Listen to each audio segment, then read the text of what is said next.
Sir Vallabhaneni Vamsi పరారీలో ఉన్నాడు అని చెప్పేసి వార్తలు ప్రచారంలో ఉన్నాయి సార్. అంటే అంతకుముందు అసలు నిన్ను అరెస్ట్ చేశారు అని చెప్పేసి వార్తలు వచ్చాయి. కాకపోతే మేము అరెస్ట్ చేయలేదు, ఆయన కోసం గాలిస్తున్నాం అని చెప్పేసి పోలీస్ చెప్పడం చూస్తున్నాం సార్. మరి అరెస్ట్ చేసే అవకాశం ఏమన్నా ఉందా? ఏ కేసులో అరెస్ట్ చేస్తారు? అసలు పరారీలో మరి ఎక్కడున్నారు అసలు వల్లభనేని వంశీ? నిన్నంతా కూడా నిన్న ఆఫ్టర్నూన్ వల్లభనేని వంశీని అరెస్ట్ చేశారు. హైదరాబాద్ నుంచి గన్నవరం వెళ్తున్నప్పుడు పట్టుకున్నారు అని వార్తలు వచ్చాయి. మామూలుగానే ఏ గవర్నమెంట్ ఉన్నా ఫ్రైడే అరెస్టులు జరుగుతుంటాయి ఎప్పుడు కూడా. సో నిన్న ఫ్రైడే కావడం, సో కరెక్ట్గా స్కెచ్ చేశాడు. లోకేష్ స్కెచ్ చేసి ఇవన్నీ చేస్తున్నాడు, లోకేష్ వేట మొదలైంది అని నిన్న చెప్తున్నారు. నిన్ననే మనం రెడ్ బుక్ రాజ్యాంగం గురించి కూడా మాట్లాడుకున్నాం. అంటే రెడ్ బుక్ ఓపెన్ చేశాడు. ఒకవైపు అధికారుల మీద రివెంజ్ తీర్చుకోవడం అనేది మొదలైంది.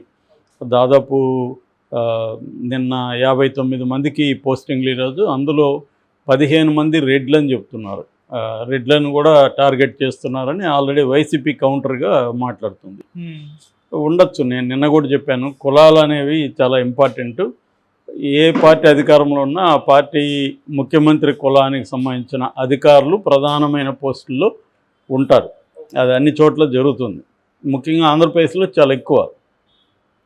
సో అది ఒకవైపు అధికారులను టార్గెట్ చేస్తున్నారు, రెండో వైపు వైసీపీ నాయకుల్ని కూడా టార్గెట్ చేస్తున్నట్టు కనబడుతుంది. ముఖ్యంగా గన్నవరం సంబంధించిన తెలుగుదేశం ఆఫీస్ని 2021లో వైసీపీ కార్యకర్తలు కావచ్చు, నాయకులు కావచ్చు వెళ్ళి దాని మీద దాడి చేశారు.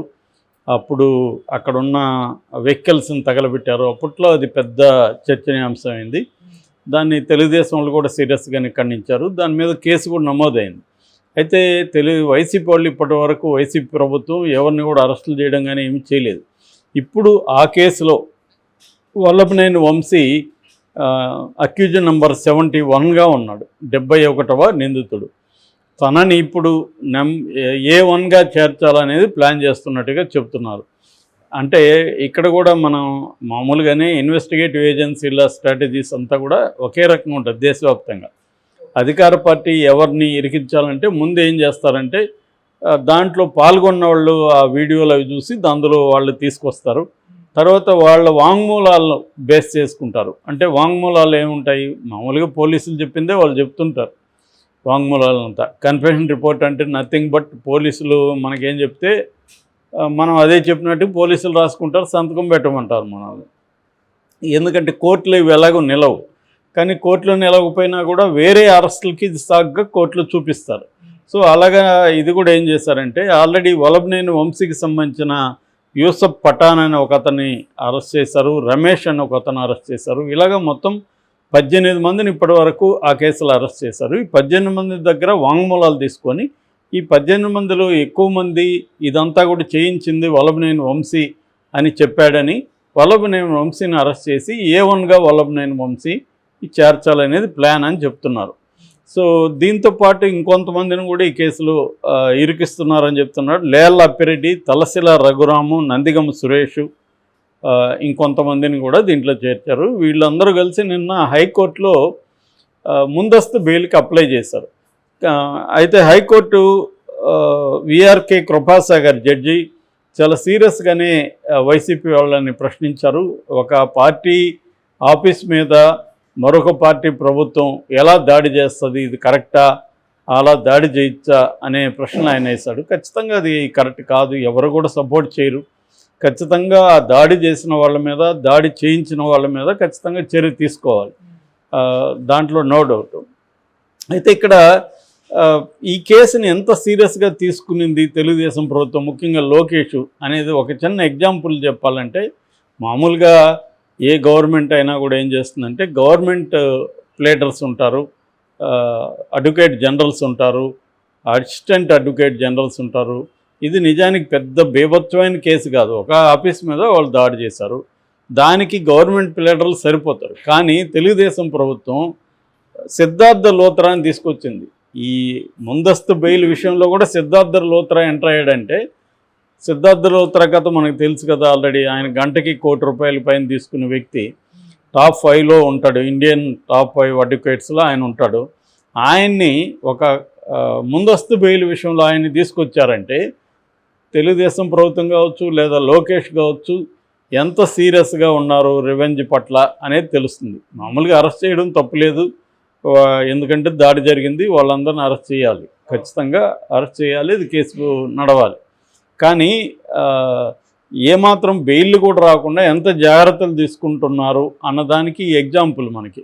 ఇటువైపు వీళ్ళ వైపేమో మళ్ళీ పొన్నవాళ్ళు తప్ప వీళ్ళకి దిక్కు లేదు, వైసీపీ వాళ్ళేమో మళ్ళీ పొన్నవాళ్ళు, తర్వాత ఇంకెవరు రవిచంద్ర అనే ఒక అతను, వీరారెడ్డి, ఇలాంటి అడ్వకేట్స్ వీళ్ళ తరపున వాదిస్తున్నారు. ఇప్పుడు ఇంకొకటి కూడా ఇక్కడ ఐరన్ అంటారు. ఐరన్ అంటే ఒకప్పుడు రివర్స్లో ఉన్నారు. పొన్నవెల్లేమో గవర్నమెంట్ వకీల్గా ఉంటే సిద్ధార్థ లూత్రా ఏమో చంద్రబాబు తరపున వాదించారు. ఇప్పుడు రోల్ రివర్స్. పొన్నవెల్లేమో ముద్దాయిల తరపున వాదిస్తుంటే సిద్ధార్థ లూత్రా ఏమో ప్రభుత్వం తరపున వాదిస్తున్నాడు. మరి ఇంత ఖర్చు పెట్టి సిద్ధార్థ లూత్రాని ఈ కేసులో ఇన్వాల్వ్ చేస్తున్నారంటే అర్థమేంటి?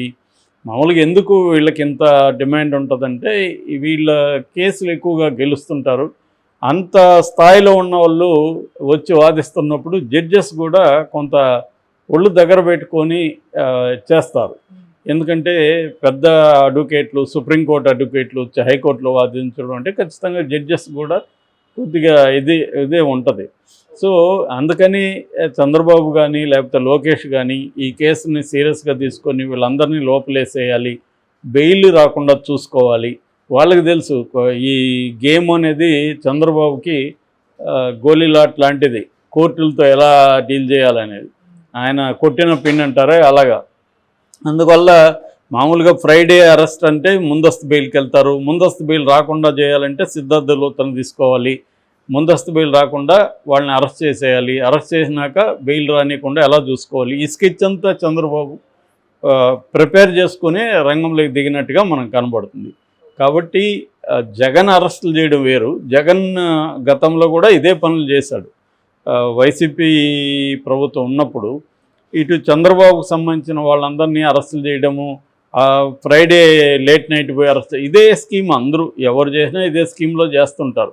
ఎందుకంటే ఫ్రైడే చేస్తే సాటర్డే సండే కోర్టు హాలిడే కాబట్టి బెయిల్ రాదు, కనీసం 2 రోజులు ఉంచవచ్చు అనేది అందరికీ ఉండేది. కానీ చంద్రబాబుతో గేమ్ అలా ఉండదు. చంద్రబాబు అర్ధరాత్రి కూడా బెయిల్ తీసుకురాగలడు. అందుకని లేదు, వాళ్ళకి ఏదో ఒక హెల్త్ ఇష్యూ చెప్పేసి హాస్పిటల్లో, ప్రైవేట్ హాస్పిటల్, అది కూడా రమేష్ హాస్పిటల్లో చేర్పించేవాడు. చంద్రబాబుకు ఉండే మెకానిజం వేరు, జగన్కు ఉండేది వేరు. జగన్ గవర్నమెంట్లో ఉండే చేయలేకపోయాడు చంద్రబాబుని, ఇప్పుడు ఏం చేయగలడు ఇంకా. కాబట్టి ఈ గేమ్ అనేది అసమానాల మధ్య జరిగే గేము. అంటే చంద్రబాబుకున్న బలాలు వేరు. నేను చాలాసార్లు చెప్తుంటాను, చంద్రబాబుకి ఇటు కులము బలం ఉంది, మీడియా బలం ఉంది, వ్యవస్థలో మనుషులు ఉన్నారు, పార్టీ స్ట్రక్చరు చాలా స్ట్రాంగ్గా ఉంటుంది. ఈ 4 బలాలను ఉపయోగించుకొని చంద్రబాబు ప్రత్యర్థుల్ని ఆడుకుంటుంటాడు. సో అక్కడ ఫస్ట్ టైము కొంత వైఎస్ఆర్ చంద్రబాబుని ఢీకొనగలిగాడు. తర్వాత జగన్ కూడా ఒక మేరకు చేయగలిగాడు, కానీ ఫుల్గా చేయలేకపోయాడు జగన్ కూడా. ఎందుకంటే జగన్కి ఈ వ్యవస్థల సపోర్ట్ లేదు. ఎప్పుడు కూడా నేను చెప్పిన 4 రకాల పిల్లర్స్ అనేవి రాజకీయ నాయకులకి లేకపోతే ఏమవుతుందంటే వాళ్ళ క్రైసిస్ వచ్చినప్పుడు వాళ్ళని ఎవరు కాపాడలేరు. సో ఇప్పుడు జగన్ పరిస్థితి అదే. అందువల్ల ఖచ్చితంగా వీళ్ళు ఫేస్ ద మ్యూజిక్ అని ఒక సామెత ఉంటుంది ఇంగ్లీష్లో. మ్యూజిక్ని వీళ్ళు ఫేస్ చేయాల్సిందే. అందరూ జైలుకి వెళ్ళాలి. బెయిల్ అంత ఈజీగా రావు, చంద్రబాబుతో గేమ్ కాబట్టి బెయిల్ కూడా రావు. సో చంద్రబాబు అయితే బెయిల్ తెచ్చుకోగలడు, కానీ జగన్ ఆ స్థాయిలో బెయిల్ తెప్పించే పరిస్థితి లేదు. సో ఈ ప్రెజర్ అంతా తట్టుకోలేక వైసీపీలో నుంచి నాయకులు బయటకు వచ్చేయాలనేది వీళ్ళకున్న మేజర్ టార్గెట్. అంటే బేసిక్గా రెవెంజ్ స్టోరీలో టార్గెట్స్ ఎలా ఉంటాయంటే, ఒకటి గతంలో మనల్ని చేస్తారు కాబట్టి మనం చేయాలి అనేది బేసిక్ రెవెంజ్ ప్లాట్.